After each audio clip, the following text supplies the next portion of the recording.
2 disturbing horror stories animated. Just a week or two ago, I went for a hike on a trail in the thick woods near my town. I live in a small community with around 1,000 people, quite far from any big cities.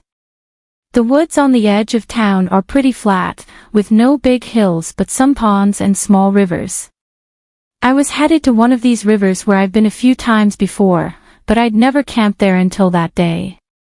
It's about a 3-hour walk north from where I started. As I walked, it was really quiet, just the sounds of birds and animals moving around in the leaves. I didn't expect to see anyone because it's not even a real trail, just woods. But about 45 minutes away from the river, I saw someone else walking towards me.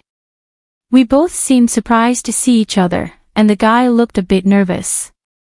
He quickly turned and walked away without saying anything. I followed his lead and kept walking, but when I looked back, he was running off into the woods.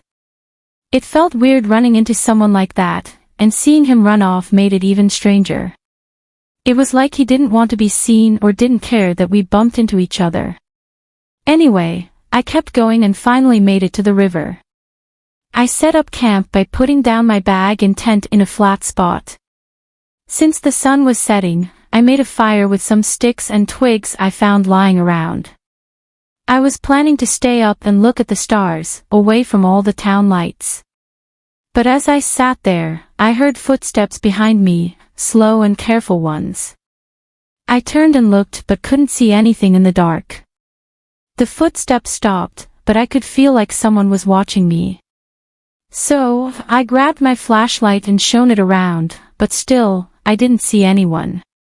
I felt my heart beating faster and called out, but no one answered. After a bit, I decided to check it out and walked towards where I heard the sound. I thought maybe I was mistaken, but then I saw him, the same guy I'd seen earlier, standing not far away. I tried to act normal, shining my flashlight around, and then calmly walked back to my tent. Quickly, I packed up my stuff, leaving the campfire burning, and walked deeper into the woods along the river. When I felt I was far enough away, I found a spot to rest until morning. I never heard or saw the guy again, and I didn't go back for my tent.